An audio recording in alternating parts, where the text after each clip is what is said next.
Hey everyone. We're here for another live event. And as usual, I'll just kind of um, chat for a bit while we wait for folks to come if they are, or not. Um, Give everybody about 5 minutes. Um, it's been cold here the last couple of days, although it's warmed up some today. I'm really enjoying, I have a big window right here, and I'm really enjoying some of the color coming back to the world. Springtime. Um, Here where I am in Middle Tennessee, we don't get much of a spring or a fall. Those seasons are really shortened, it seems. We get a little bit of spring, and then it gets really hot. And then it stays hot, stays hot, stays hot, stays hot. And then we get a little bit of fall, and then it's cold as you can imagine. So we've had a mild winters the last couple winters, though. So it's just crazy hot in the summer. So that's Tennessee, though. It seems like no matter where I live in the South, though, the saying is, if you don't like the weather, just wait 5 minutes. I thought that's the way it was here in Middle Tennessee. And then I lived in Memphis for a little bit, and that was the saying there too. And then I lived in Orlando, Florida for a bit, and that was the saying there too. So I'm thinking that's just the saying in some of these southern, in the general, just generally in the South, because the weather changes quite a bit. Yeah, I know. I see that. We're just dawdling. So I'll go ahead and get started. Thank you for joining me for my Off to War Facebook Live session. I am again author and speaker Sarah R. Turnquist, and I'm coming to you from, like I said, Middle Tennessee. I am a multi-published clean historical romance author, and I'm sharing my third published novel with you. And this one was a little bit different because it was my first journey into indie publishing. It was a little scary, steep learning curve, but something that we found that we really, really enjoyed. So it is a standalone, this novel, and feel free to ask questions in the comment section. I have someone over there answering questions, but I will certainly answer any questions that need to be answered by me. So here is the book. It's called Off to War, and this camera gets me every time. And as you can see, it's based on the American Civil War, or as it was called at the time, the War Between the States. They didn't call it the Civil War when it was actually happening. And this cover is also designed by, I can't ever work this camera. I am so technologically unsound. It was designed by Cora Graphics, and Cora is in Italy. She's from Italy, and her eye really is on design and on the cover looking really good, and she does a fantastic job. And one of the things on this cover that we did not have a meeting of the minds about was the flag. Because when she designed it, the flag that she put on there that looked fantastic was a modern American flag. She loved it. Looked great. She's not wrong. It was fantastic looking. But being a historical fiction / romance, more historical romance writer, I knew that I would have readers that knew the difference and would care. And I care, being historically accurate. So I asked her if she could get the Union flag from the Civil War, the War Between the States. This, just so you know, this one has, there were different stars throughout the War Between the States. The one that lasted the longest during the Civil War was 35 stars. This flag is also known as the Stars and Stripes or the Regimental Colors Union flag. But that's what's on the book. So even though, yes, the modern American flag looked better, we went with historical accuracy over the one that looked a bit nicer. But it's still a really good looking cover. Also, something that I thought was interesting, the model that was picked for the hero had a ponytail, long hair ponytail, and a beard, and it just didn't suit the hero in the story. So she totally worked her magic and just took those things off graphically. I don't even know. Some of y'all might be graphic artists. I don't know what it takes to work that magic, but she is phenomenal. So there are the characters, the primary couple in the book, John and Elizabeth, and I'm still hiding my face. So you can also see in the book that there's a camp behind them with a horse and all that kind of stuff. But also the tagline, which I always point out, the tagline says, "How far would you go to protect the one you love?" And when you write a book, there are several things that you have to write beyond just the 50,000 words that go into the novel itself. You have to write a tagline that's 10 words or less. Typically, they restrict you to 10 words or less. You have to write the back cover copy. You have to write the 3 to 5 sentence, what's called the elevator pitch, that is generally used to answer that question, oh, what's your novel about? It's also used to pitch your story to an agent or publisher. Then there's the marketing material and query letters, and you have to condense the story several different times and in several different ways. And the title, and the smaller you have to condense your story, the harder it is and the longer it takes to come up with those, with that material. So, yeah, typically the title and the tagline and the back cover copy will take a week or 2 weeks to come up with that material, and it's just more difficult. So we're gonna do the bookstore maneuver. We've seen the cover, right? And we'll like it enough that we're gonna flip it over and read the back, right? So here's the back cover copy. What happens when a battle wages within a woman's heart? The impulsive Elizabeth is passionate about many things, above all her longtime beau and friend John. When he enlists in the Union Army as a surgeon, she sneaks on board his train. Determined to follow him through thick and thin, this high society woman joins the Sanitary Commission. Constantly in fear of being discovered and sent back home, she keeps a low profile, until she catches word that John has gone to the front to save some critically wounded soldiers. Despite the dangers of musket and cannon fire, she knows the decision she must make to ensure John makes it back alive. Intrigued? So, in the previous Facebook Live sessions, we've delved into history that includes medieval Bohemian Civil War, the Ptolemaic period of ancient Egypt, time periods that not a lot of people are super familiar with. But the American Civil War may be a little bit different in that you've at least heard of it. If you're not more familiar with some of the happenings of the Civil War, maybe you've seen movies like Gone with the Wind or North and South miniseries.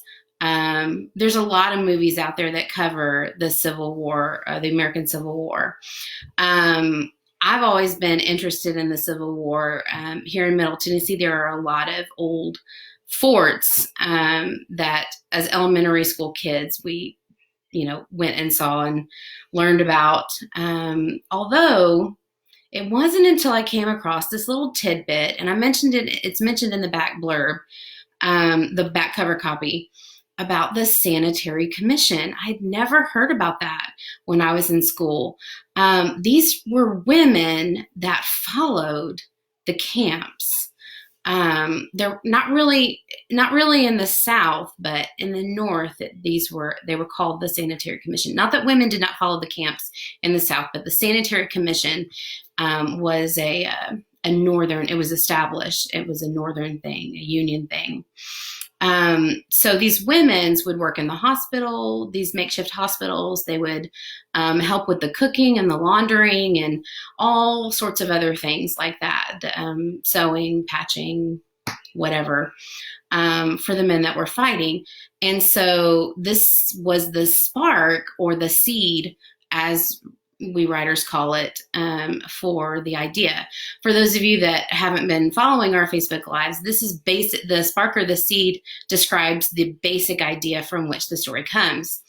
And for me, since I take a historical event or historical time period, and then I take the love story and I weave these two together, this story's idea started with the historical event / time period.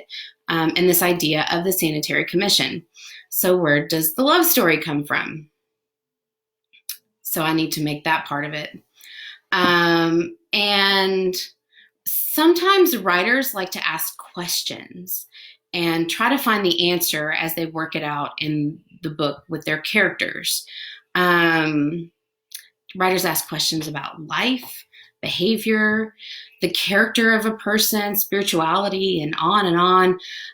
So I wanted to look at a question about love, an element of love. Is love enough to hold two people together? So I did what many writers do when they have a question like this. I put characters inside this, what we call fictive bubble, a fiction world, even though this is based on history, it is a fiction world that I created, and let my characters move around and interact and see if I can work out an answer to this question as the story moves along, and see if I can end up reasonably satisfied that this question has been answered. Clear as mud? I don't know. So I'm going to read an excerpt, maybe two, from early in the book. I'm going to actually start out with the opening of the book as the first excerpt, and we'll see if we have time for the second excerpt. Okay, so chapter 1 is titled News. The war was all anyone could talk about these days, and Elizabeth was tired of hearing about it, especially since the whole thing was altogether ridiculous. The South didn't have an ethical leg to stand on. Who in his right mind would think it just to own another person, to sell another person, to beat another human being, to separate someone from his or her family? It was obvious the Union had the moral high ground. And then for the Southern states to just leave? Secede from the Union, indeed. Unimaginable. Yet it was happening, and now Americans were killing Americans. It was unthinkable. Turning to John, she hoped she might engage him in less ghastly conversation, but to her surprise, she found him rather fixed on the exchange. Strange. She had never known him to be so interested in the goings-on of war. Then again, he was always looking for stimulating conversation. So she was consigned to be a party, albeit a silent party, to all this talk of war. Tucking an errant blonde curl back into place, she noticed a loose pin in her hair. With gentle fingers, she secured it once again. A glance in her mother's direction warned her that her ministrations had been noticed. Placing her hands in her lap, she refocused her attention on her and John's fathers as they continued their discussion. After what seemed like hours, the dessert plates were taken and the men stood, preparing to retire to the men's lounge. Only John remained by his seat as he rose. If you will excuse me, Dr. Thompson, Father, I hoped I might take Elizabeth for a stroll. Elizabeth's eyes shot to John's face. What an unexpected indulgence. How long had it been since they had taken an evening stroll? Several weeks? She forced herself to remain in her seat and keep her hands in her lap, lest she betray her excitement. One glance at her mother's sharp gaze reinforced her need to retain a ladylike posture. Dr. Thompson exchanged a look with John's father, Dr. Taylor. A smile passed between them. Elizabeth's father nodded before stepping away from the table. "Please take an outer covering, Elizabeth," her mother insisted. "It's still rather chilly out." "Yes, Mother," Elizabeth said, careful to slow her movements. John offered his arm, a warm smile spread across his features. It did melt something in Elizabeth. Perhaps the iciness of the ceremony upon which she stood. For as she took his arm, she allowed her exterior to crack and return his grin. Maybe with her back to her mother, she hadn't noticed. Moments later, draped in her cape and without further ado, Elizabeth and John were off. They stepped out of the house and onto the sidewalk. Elizabeth took a deep breath, glad to be free of their parents and having to stand on any form of ceremony save one. Amanda, one of the housemaids, followed along, serving as their chaperone. But it wasn't the same as having her mother looking over her shoulder. For all intents and purposes, it was just the two of them. Glancing at John, she drew closer to him, wrapping her arm even tighter around his. He offered her another smile, placing his free hand on hers that captured his arm. Her heart fluttered being so close to him. Closing her eyes, Elizabeth clasped the cross that John had gifted her one long ago Christmas. He was everything to her, best friend, confidant, beau, and unofficially fiance.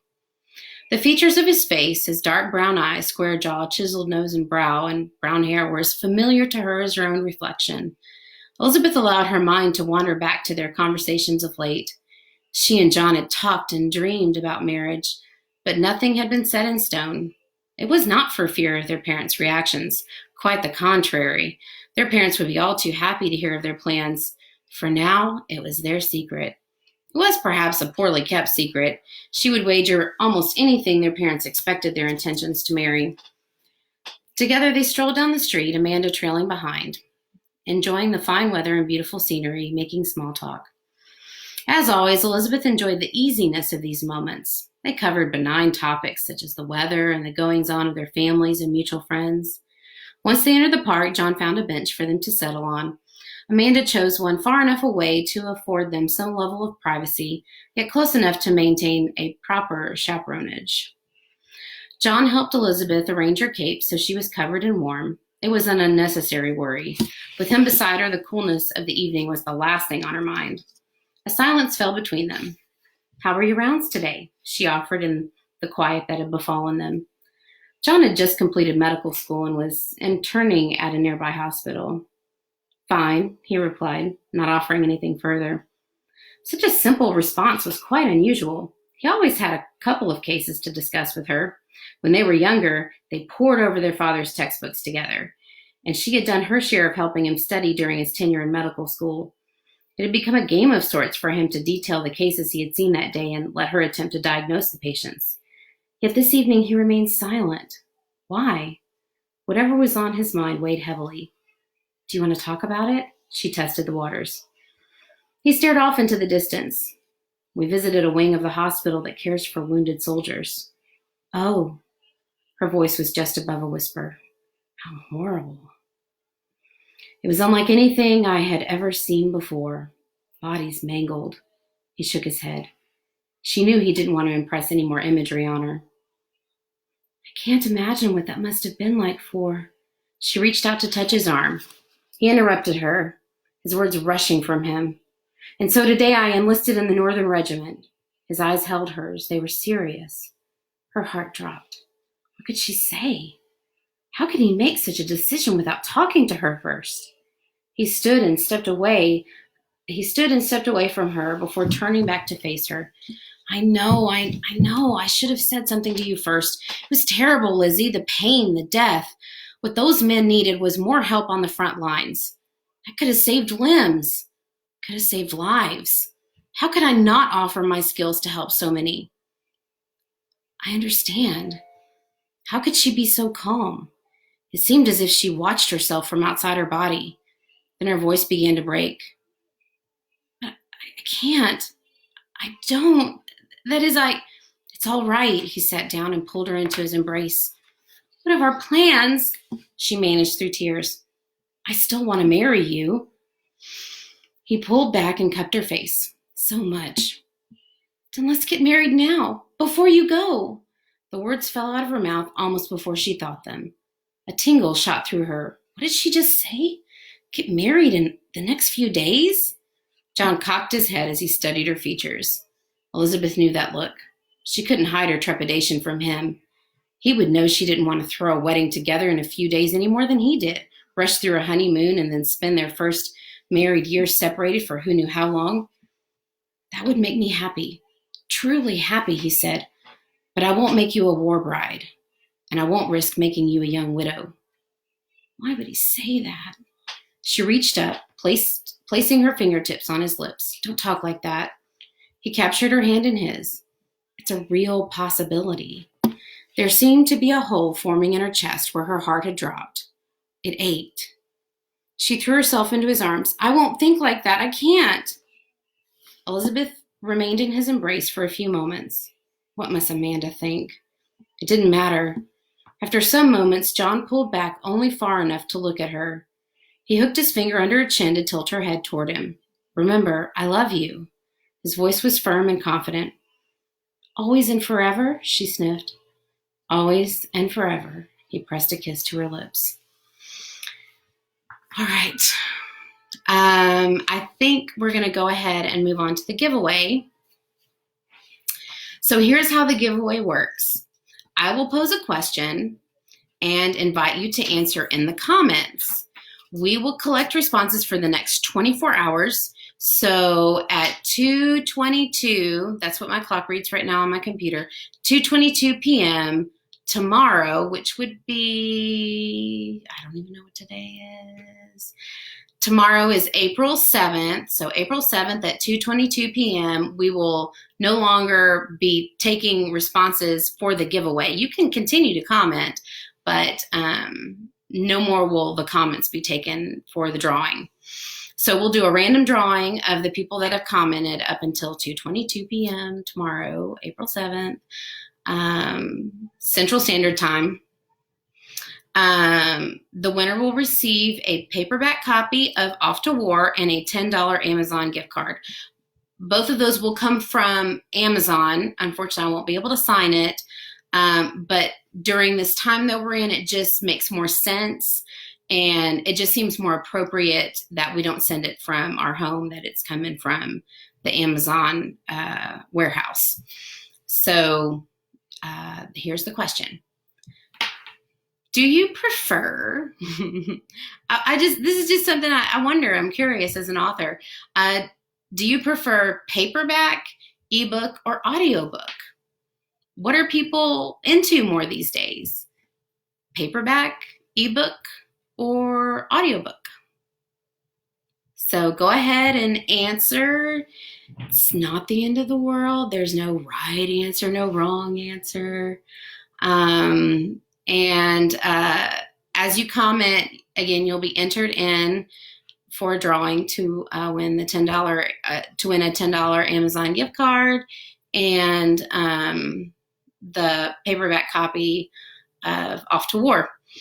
And I hope to see you Thursday when we will take on the next book, which is Hope in Cripple Creek, and its sequel, Christmas in Cripple Creek. So I will see you Thursday.